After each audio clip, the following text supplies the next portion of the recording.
Molly arrived at the big station safely. Among her passengers was her owner, who was greeted by the fat controller. "Thank you for allowing us this opportunity, Sir Topham," said the owner. "I hope we can find something for Molly to do while she's here." "Of course," smiled the fat controller. "She is more than welcome to work here for the time being."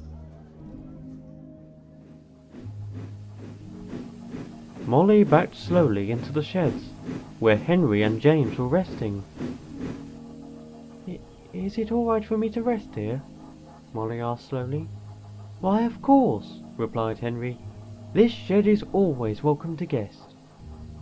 Molly felt better, but still felt like an intruder. Soon they had made introductions and were chatting away. "It is certainly an honour to have someone like you here," James said grandly. "Always nice to see wonderfully preserved engines." "It is certainly nice to be running again, even though it has been a while. I've been static for so long, it felt strange to move under my own power again." Molly looked around the sheds and nearby yards. "Actually, if you don't mind me saying so, it also feels strange to see steam engines doing ordinary jobs, instead of just rail tours. Not that that's a bad thing," she added quickly. "Well, we do have some diesels here," Henry said, "but our controller tends to judge us on our work effort and attitudes, not our age or type."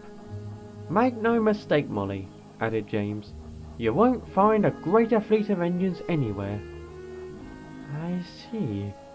I'll certainly have to make a good impression then, if I'm going to work here for a while." Soon, Molly was given her first job. She had to take some empty trucks to Edward's station, which were for his branch line. She would then have to take back a train of vans to the harbour by the big station.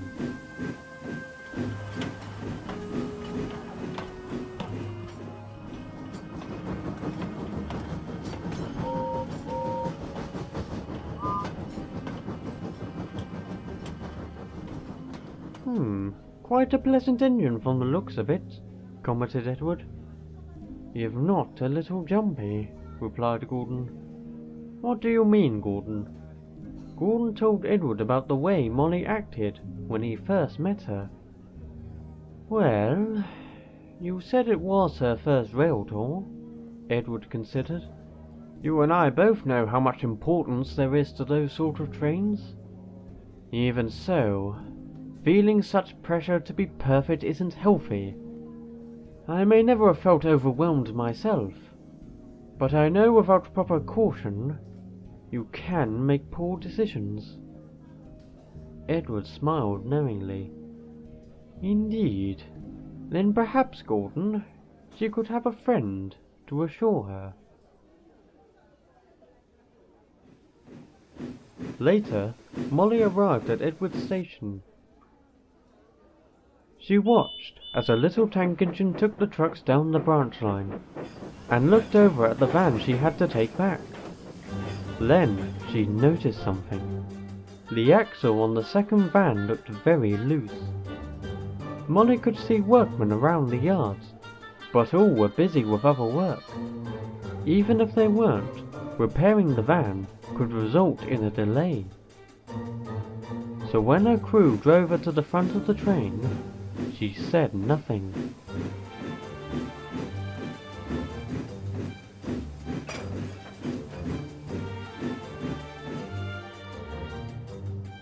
"It should be fine," she thought, "as long as I'm careful."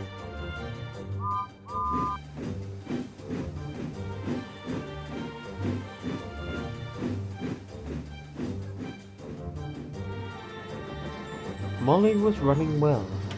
The van with the loose axle didn't seem to be causing any trouble, which made her feel better. But it didn't last long. As she went over a bumpy set of tracks, it happened. "Whoa, Molly!"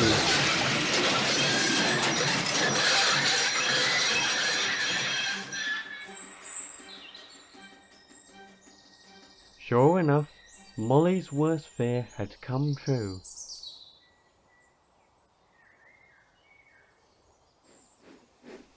Soon, James arrived with the breakdown crane. He found the sight amusing. "Fancy a special engine like you to get into a mess like this," he chuckled. "Well, this sort of thing can happen. Would be wrong to say it was your fault." Eventually, Molly was able to get the rest of the train to the harbour. But she was very late.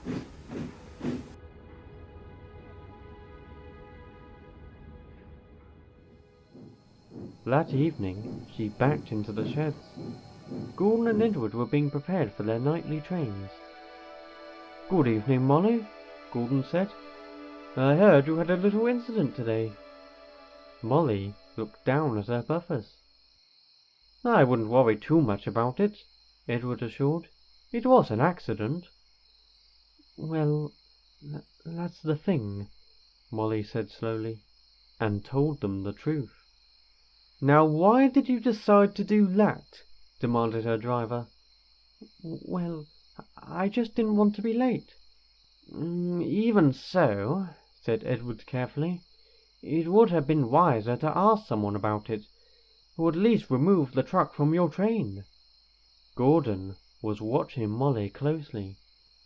"Is there possibly another reason you didn't tell anyone?" he asked slowly.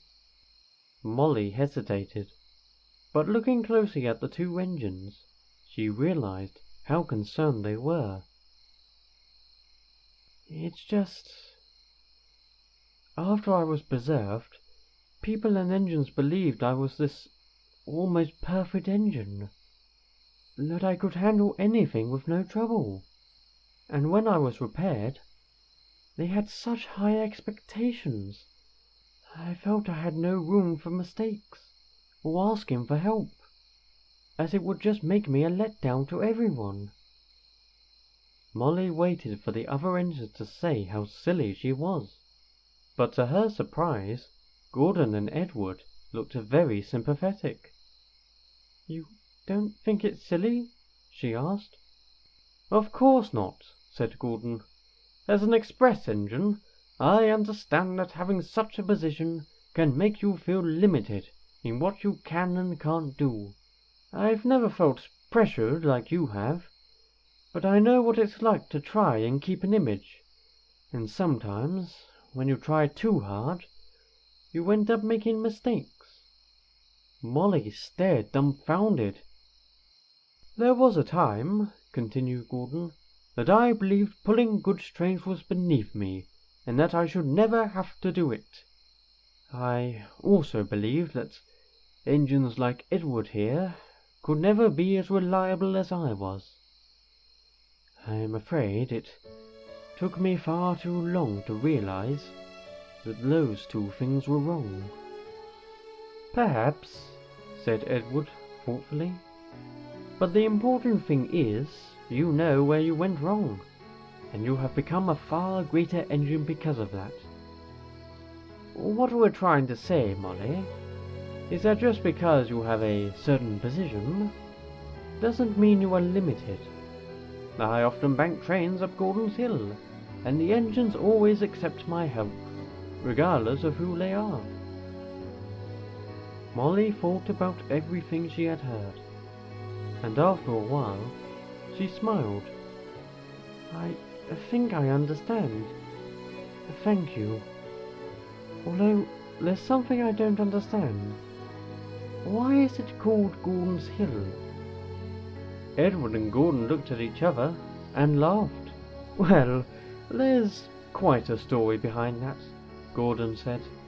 And so, the engines chattered away, sharing old stories about previous events in their lives. Eventually, Gordon and Edward had to leave for the station. "Good night, Molly, and remember what we said."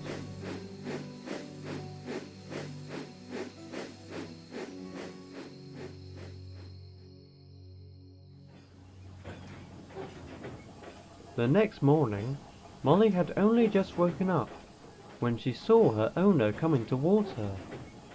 He didn't look happy. "Is something wrong, sir?" she asked. "Well, I just got a call from your old Heritage Railway," replied the owner. "They've been having trouble making money as of late. I've been assured they'll be fine, but unfortunately, they can't afford to keep you there anymore.